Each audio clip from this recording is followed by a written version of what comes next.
pouvons maintenant accueillir Joël Lemoyle, qui est donc épidémiologiste en santé-environnement au sein de Santé publique France et qui va donc nous présenter ses travaux concernant donc des malformations du petit garçon à la naissance et les possibles corrélations qui ont été recherchées avec des zones géographiques, certaines zones géographiques notamment contaminées par certains polluants. Donc voilà, Madame Lemoyle, je vous cède la parole et je vous remercie.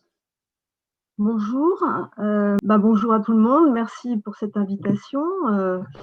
Et donc, je vais vous présenter, je vais faire une présentation sur le rôle de l'environnement géographique dans la survenue de malformations urogénitales et plus particulièrement la survenue de cryptorchidie, puisque nous venons de faire une publication scientifique et également un rapport a été mis en ligne sur le site de Santé publique France. Alors, est-ce que ça marche? Ça marche pas.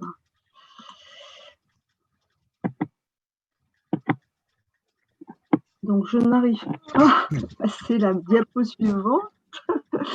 J'ai deux écrans, j'ai toujours ce problème. Alors, est-ce que là, ça marche? Ah oui, non, je sais comment je vais faire, pardon, excusez-moi. Voilà. Les cryptorchidies sont caractérisées par la non-descente d'un ou des deux testicules depuis l'abdomen jusqu'au scrotum. Donc, soit à la naissance, on parle de malformation congénitale, soit plus tard, ce sont les cryptorchidies dites acquises qui peuvent être des testicules ascendants, voire ascenseurs. C'est la malformation la plus fréquente du garçon.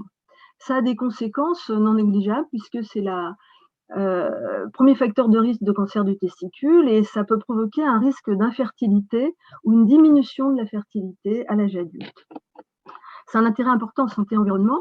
Ça fait partie du syndrome de dysgénésie testiculaire, qui est un trouble du développement des organes génitaux masculins qui pourrait être lié à une exposition aux perturbateurs endocriniens durant la vie prénatale ou périnatale. Et donc, ça a été sélectionné dans nos travaux parmi les indicateurs clés de santé reproductive en lien possible avec les perturbateurs endocriniens à surveiller sur la base du poids d'épreuve. Et c'est inscrit dans la stratégie nationale sur les perturbateurs endocriniens. Donc, comment les perturbateurs endocriniens pourraient favoriser la survenue de cryptorchidie? Au cours du développement, il y a deux phases pendant lesquelles ça pourrait survenir. Sachant que dans la première phase, des produits chimiques à activité œstrogénique pourraient perturber l'action d'une hormone qui s'appelle INSL3. Et dans la deuxième phase, des produits chimiques à activité anti-androgénique pourraient intervenir. Alors, on connaît mal l'épidémiologie des cryptorchidies. On pense que 2 à 4% des nouveau-nés à terme pourraient être concernés. Mais à 1 an, il n'y en aurait plus que 1 à 2% parce que 50% de ces malformations se résolvent spontanément durant la première année. C'est une malformation qui n'est pas enregistrée systématiquement dans les registres de malformations congénitales et on n'a pas de critères vraiment standardisés pour les enregistrer. Dans certains pays, il y a une augmentation suggérée de leur fréquence, au Royaume-Uni, au Danemark, en Corée du Sud. L'étiologie est mal connue, il y a 4 familles de facteurs qu'on peut évoquer. Donc les facteurs génétiques, comme dans à peu près toutes les maladies, là, on connaît très bien des mutations spécifiques associées aux cryptorchidies et elles sont également associées à certains syndromes polymalformatifs. Tout ça, ça s'est regroupé sous le nom de cryptorchidie syndromique par les cliniciens qui recoupent quelques pourcentages de cas seulement. Donc par opposition aux cryptorchidies idiopathiques. Et donc, on sait qu'il y a également un risque légèrement supérieur dans les populations d'origine caucasienne par rapport aux populations d'origine noire africaine. On connaît aussi le fait que les cryptorchidies sont favorisées par des facteurs de risque périnataux, par la prématurité, par la petite taille ou le petit poids pour l'âge gestationnel, qui est en lien avec un retard de croissance intra-utérin. Donc, c'est facile à comprendre, hein, c'est-à-dire que le développement, en fait, est inachevé à la naissance et qui va s'achever dans les mois qui suivent. Parmi les facteurs de risque comportementaux individuels, le surpoids, la prise d'alcool, tout ça, c'est pas très clair. ça n'intervient pas de façon, en tout cas, nette. Par contre, peut-être le tabagisme chez les femmes enceintes, lorsqu'il est très important, pourrait favoriser les cryptorchidie bilatérales, c'est-à-dire que les testicules ne sont pas descendus des deux côtés. L'exposition aux perturbateurs endocriniens, donc là, on a un poids d'épreuve chez l'animal qui est beaucoup plus faible, beaucoup plus important, pardon, que chez l'homme en épidémiologie. Et donc, les substances qu'on peut évoquer sont le distilbène, les antidouleurs, les phtalates, les pesticides, les dioxines, les PCB, les polybromés, voire les métaux lourds. Donc, les objectifs de notre étude, c'était de décrire les variations spatiales et temporelles des cryptorchidies en France, et aussi d'explorer la possibilité de générer des hypothèses géographiquement déterminées, en particulier environnementales, en lien avec les perturbateurs endocriniens. On a utilisé des données hospitalières entre 2002 et 2014, France entière. Donc les cas étaient définis comme le premier séjour hospitalier pour cryptorchidie chez les garçons de moins de 7 ans, donc au moyen d'un algorithme spécifique qu'on avait mis au point précédemment. Et donc, nos données incluent les cryptorchidies non spontanément résolutives et les cryptorchidies acquises. Et donc, l'unité géographique la plus fine, c'est le code postal. Donc, on a fait des analyses statistiques de deux sortes. Tout d'abord, on a fait des analyses France entière, spatio-temporelles à l'échelle départementale. Donc, je ne vous détaille pas la statistique, mais bon, c'est quelque chose d'assez classique. Et dans un deuxième temps, on a fait des analyses spatiales en France métropolitaine seulement, mais à l'échelle du code postal. Donc, c'est le même principe pour les modèles statistiques. Et ensuite, on est allé plus loin. On a essayé de détecter des agrégats, des clusters en France métropolitaine, et par les méthodes aussi également classiques, la méthode de Kuldorf avec le logiciel StatScan et la méthode de Tango et Takahashi avec le logiciel FlexScan.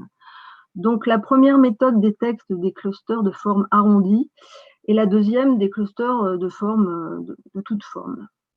On a pris un rayon maximal de 15 km avec StatScan et un 15 unités géographiques maximales pour les clusters dans FlexScan.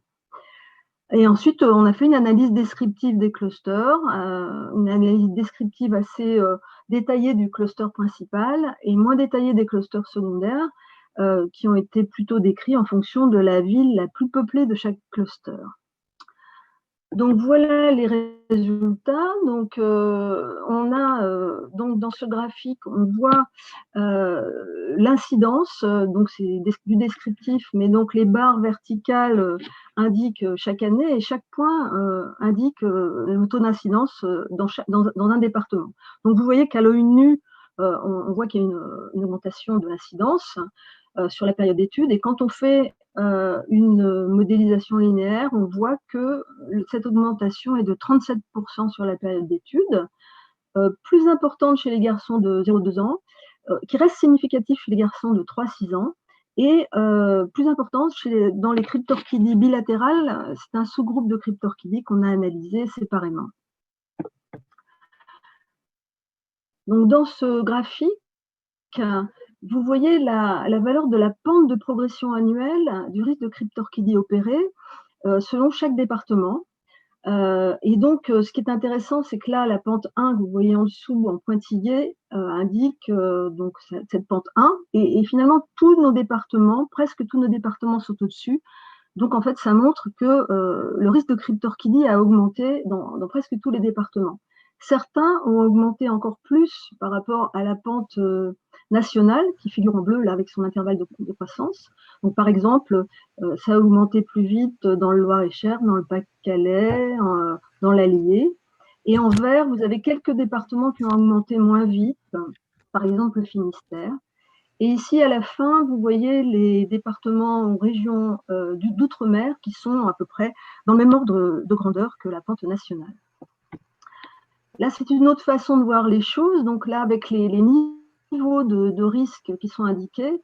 Donc en noir, c'est la courbe nationale, la tendance temporelle nationale. Et vous voyez quelques départements qui sont pendant toute la période d'étude au-dessus de la tendance nationale, comme l'Allier, le Pas-de-Calais, qui augmentent aussi plus rapidement. Et on voit là, en mettant en évidence les régions ultramarines, qu'elles sont, elles, au contraire en dessous de la pente nationale, enfin de la tendance nationale, notamment la Guyane. Donc là, vous voyez les cartographies des tendances spatiales du risque de cryptorchidie à l'échelle départementale. Donc à gauche, la carte en couleur chaude montre les risques relatifs par rapport au risque national. Et à droite, en bleu, vous avez la probabilité que ces risques relatifs soient supérieurs à 1, ce qui nous donne une idée de la confiance qu'on peut avoir dans les résultats. Donc, plus il y a de convergence entre ces deux cartes, plus c'est bien. Et donc, plus c'est foncé dans ces deux cartes et plus c'est robuste. Donc, là, on voit qu'il y a des zones plus foncées en Bretagne, dans le nord de la France, dans l'Est, dans le centre, un petit peu dans le sud aussi. Et donc, on a une hétérogénéité spatiale structurée. Par contre, dans les régions ultramarines qui sont encadrées ici, c'est très blanc, ce qui veut dire que les risques sont plus faibles. Donc ici, vous voyez un petit peu la même chose, mais à une échelle beaucoup plus fine, à l'échelle du code postal. Donc, c'est intéressant parce que ce qu'on voyait tout à l'heure, c'était des zones très étendues, par exemple en Bretagne. Et là, vous voyez que finalement, ce n'est pas partout en Bretagne que c'est foncé. C'est pas partout dans le nord ni partout dans le centre que c'est foncé. Puis il y a des zones beaucoup plus petites qui apparaissent. Et donc, vous voyez des zones de sur-risque de cryptorchidie finalement dispersées France entière, ce qui nous a encouragés à essayer de voir si on pouvait détecter des clusters. Et effectivement, avec le StatScan, on a détecté 24 clusters en France métropolitaine. 24 clusters pour lesquels on a un P inférieur à 0,0001. Ces clusters sont ordonnés statistiquement, c'est-à-dire que le premier cluster là, qui se situe autour de la ville de Lens, qu'on va appeler le cluster principal, sa probabilité de survenir par hasard est la plus faible, et ainsi de suite pour l'ordonnancement des clusters. Le nombre de cas cumulés sur ces 24 clusters est de 9024, soit presque 10% des cas observés en France, et ça donne un excès estimé à 3315 cas sur la période d'étude. Ces clusters sont plutôt situés dans la partie nord de la France, puisque finalement c'est à Saint-Étienne qu'on est le plus au sud de la France. Et dans ce tableau, vous voyez tous ces clusters, mais vous voyez par exemple la superficie qu'on a calculée pour chaque cluster. Donc cette superficie est de l'ordre de quelques centaines de kilomètres carrés. Elle est à peu près homogène.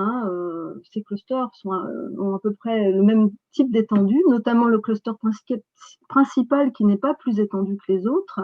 On a juste un tout petit cluster de 2 km ici dans une seule commune proche de Lille. Ce qu'on voit aussi, donc, ce cluster principal qui n'est pas plus étendu, il a un nombre de cas beaucoup plus important, de 1244 cas par rapport aux autres clusters, et un excès de cas est également beaucoup plus important de 453. Les risques relatifs sont situés entre 1,5 et 2 et quelques. Alors, on a également recherché des clusters de cryptorchidie bilatérale. Et donc, on en a trouvé également 21 avec StatScan.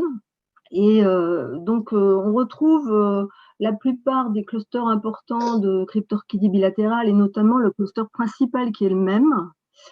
Par contre, il y a deux zones qui apparaissent qui n'apparaissaient pas précédemment. C'est une zone dans le sud de la France, avec 5 clusters, Alès, Nîmes, Montpellier, Béziers, Toulon, Grenoble, et une autre zone de 2 clusters autour de la ville de Nantes.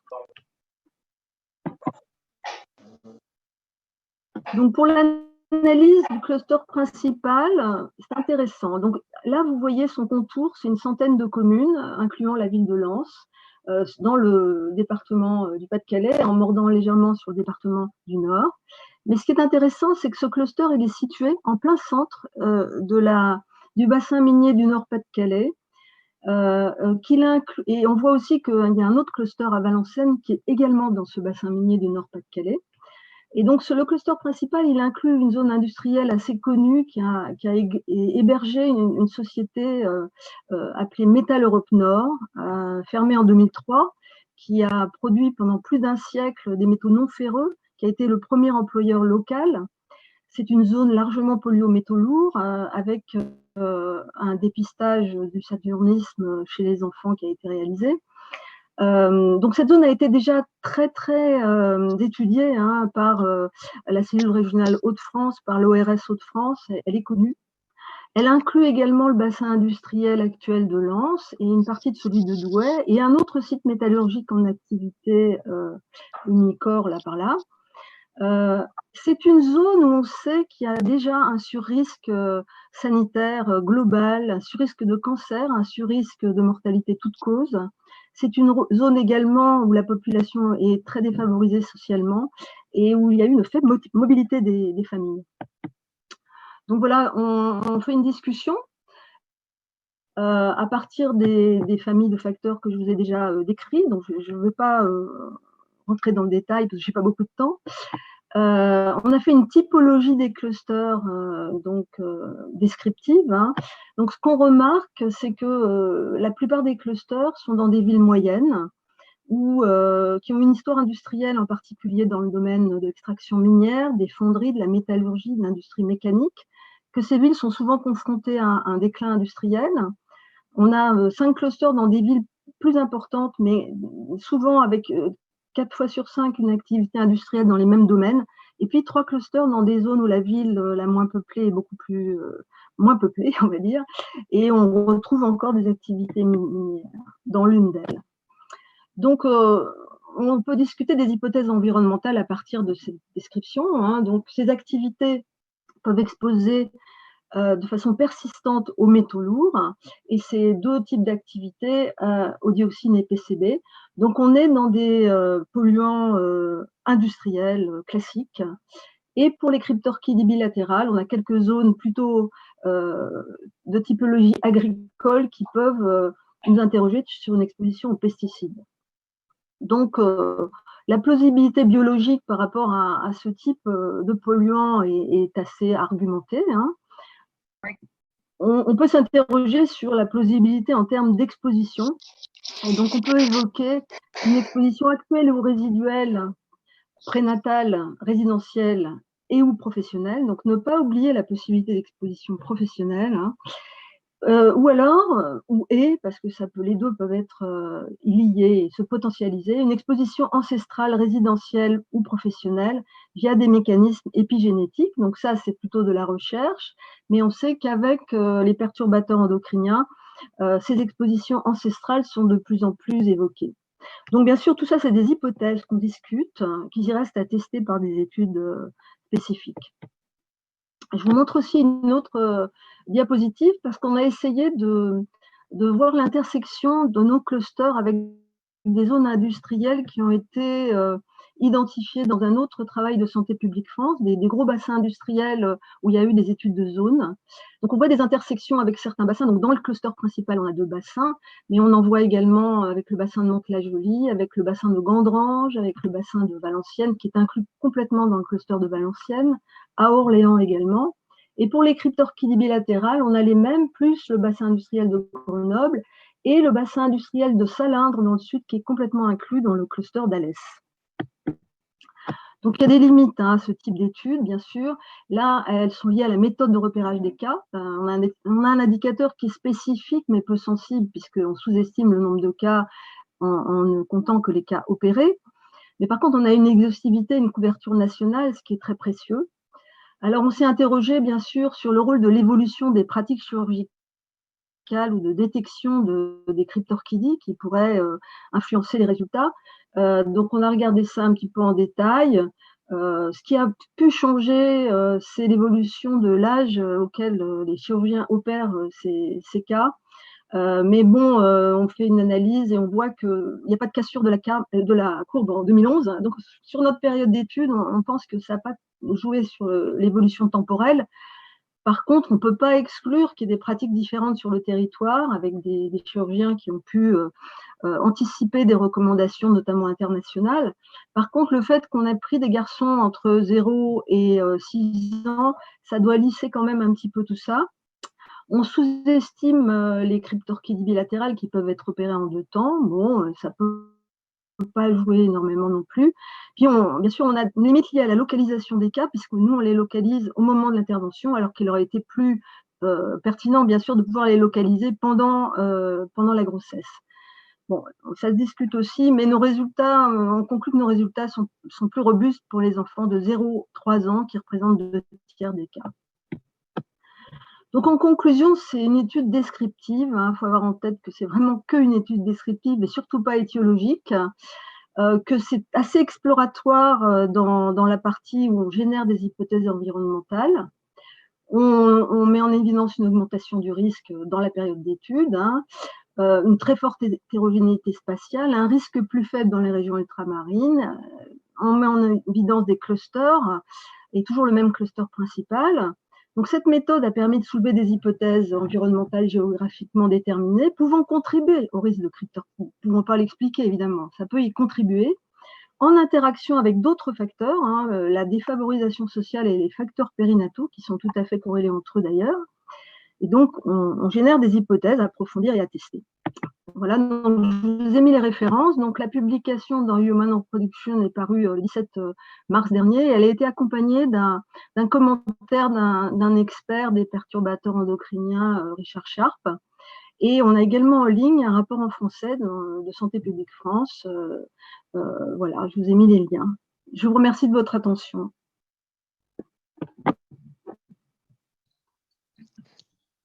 Merci beaucoup.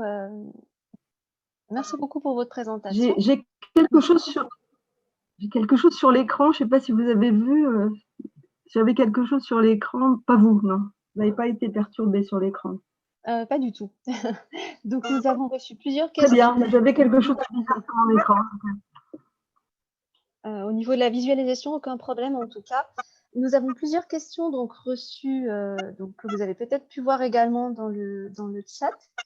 Donc, une première question sur le choix en fait de la pathologie cryptorchidie plutôt que la leucémie ou la tumeur chez l'enfant. Donc, c'est un choix, question sur le choix de la pathologie. Voilà.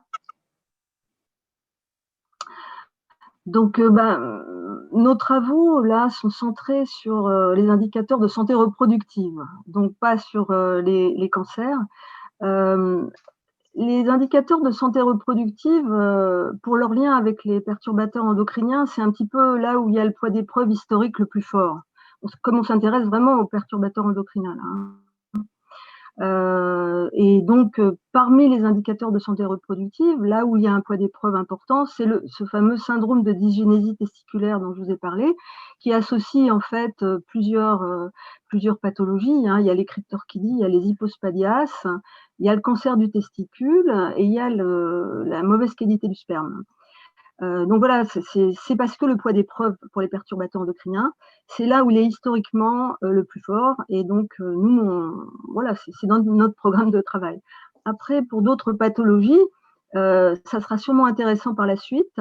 Nous, dans les indicateurs clés qu'on avait sélectionnés, il y avait aussi le cancer du sein et le cancer de la prostate. Mais bon, on a moins de preuves sur le rôle des perturbateurs endocriniens durant le développement, en tout cas, même si ce n'est pas exclu du tout.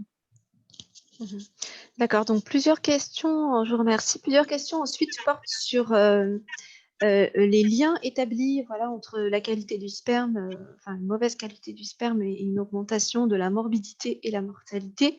En est-il de même avec les cryptorchidies ou les hypospadias? Je regroupe ça avec d'autres questions, notamment concernant le fait de l'intérêt de croiser ces résultats avec l'augmentation des hypospadias pour mieux cerner la question de l'exposome, vous l'avez plus ou moins dit. Et enfin, une question sur le cluster de Thionville correspondant à un bassin sidérurgique. Peut-on faire un lien entre donc, ces deux éléments? Voilà.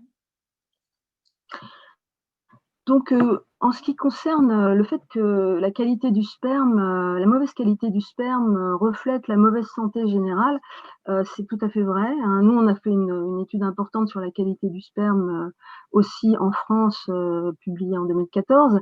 Et effectivement, il y a 2 grosses études qui montrent qu'il y a un lien entre une mauvaise qualité du sperme et la santé générale de la population masculine. Donc, c'est quelque chose qui devient effectivement de moins en moins probable, hélas.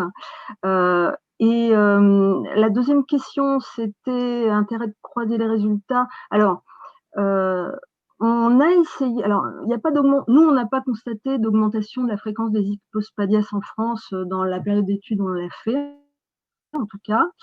Mais en fait, on a fait un article qui essaye de faire l'analyse combinée de ces indicateurs du syndrome de dysgénésie testiculaire avec les résultats qu'on avait publiés en France. Donc, ça a été publié dans le bulletin épidémiologique et hebdomadaire en 2018, là, dans la présentation précédente, c'était cité. Mais on n'a pas de convergence. Alors, on a une convergence sur la dégradation de ces différents indicateurs en France durant la période d'études, hein. Ça, c'est évident. Et on avait conclu à une dégradation de la santé reproductive masculine en France, probablement depuis les années 90 jusqu'en 2014. Par contre, on n'a pas de convergence géographique avec les hypospadias ni le cancer du testicule, en tout cas pas de convergence nette dans ce qu'on avait fait en 2018.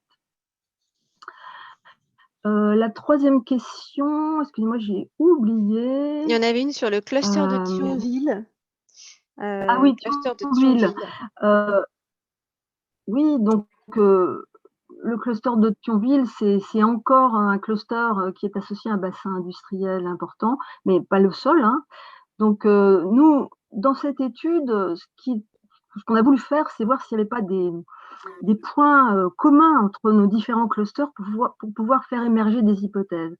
Le but n'est pas d'expliquer chaque cluster, parce que très probablement, chaque cluster résulte d'un cocktail de différents facteurs et d'un cocktail différent de différents facteurs. Donc, on ne peut pas expliquer un cluster, en tout cas, ça semble très, très difficile. Et oui, ça fait, bien sûr, on tire des hypothèses sur le rôle des expositions industrielles à cet endroit comme à d'autres, mais surtout, dans les interprétations, il faut faire très attention de ne pas se focaliser sur un seul cluster qui peut être lié malgré tout, malgré tout ça au hasard ou à des cocktails de facteurs différents qui ont un poids différent peut-être dans chaque cluster. Voilà. Donc, j'ai encore une ou deux questions donc, qui ont été posées également. Concernant donc tout d'abord, à exposition identique, quel impact sur les petites filles, puisqu'on sait que les malformations à la naissance chez le petit garçon sont effectivement très, très visibles. On se pose la question sur les pathologies concernant les petites filles. Et d'autre part, une question sur le fait que le large périmètre retenu pour la classification en cluster, pourquoi un si large périmètre et pourquoi également ne pas faire de dosage des facteurs de la méthylation pour lier exposome et impact sur l'alimentation. Je retranscris exactement la question telle qu'elle est dans le chat. Donc, voilà, si jamais vous pouvez éclaircir, je vous remercie. D'accord. Donc, pour les petites filles, oui, bien sûr, ça sera très intéressant et comme d'habitude, on a beaucoup plus étudié les populations masculines que les populations féminines. Mais en ce qui concerne nos travaux, on s'intéresse notamment à la puberté précoce, hein, et la puberté précoce est beaucoup plus fréquente chez les petites filles que chez les garçons. Donc, on a déjà publié une étude sur les tendances géographiques en France de la puberté précoce. On a vu aussi certaines zones apparaître. Voilà, tout ça est dans le BEH de 2018, hein, si vous voulez avoir les résultats en français.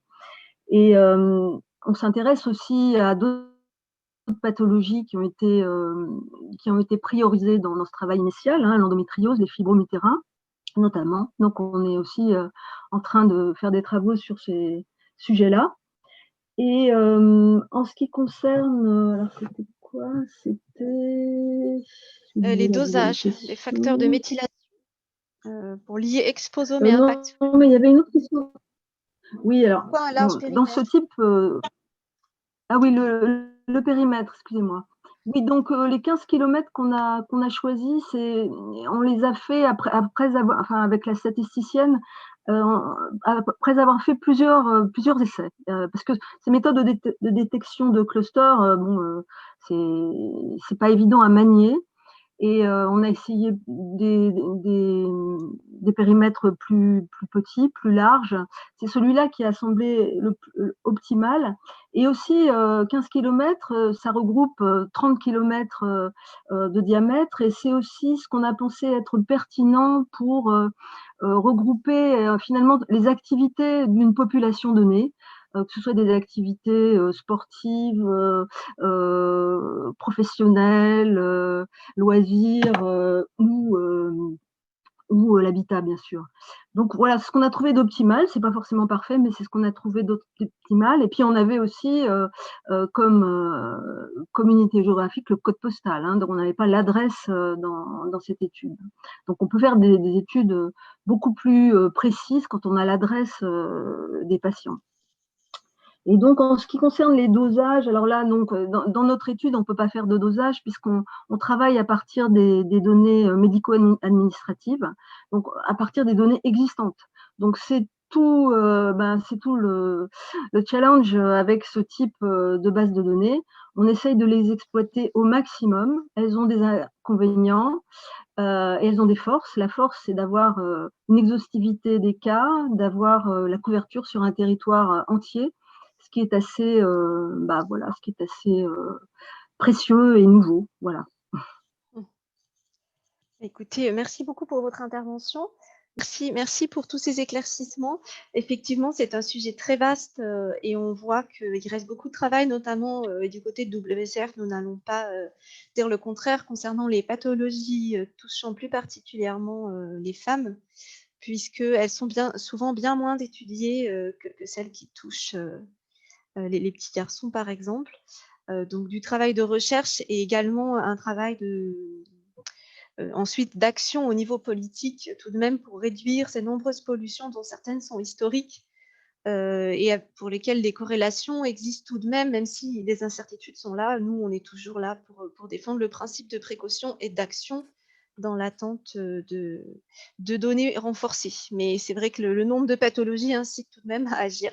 Donc, merci beaucoup pour votre intervention et les réponses que vous avez pu apporter aux questions. Nous allons enchaîner directement avec Emmanuelle Amar, qui est donc directrice du registre des malformations en Rhône-Alpes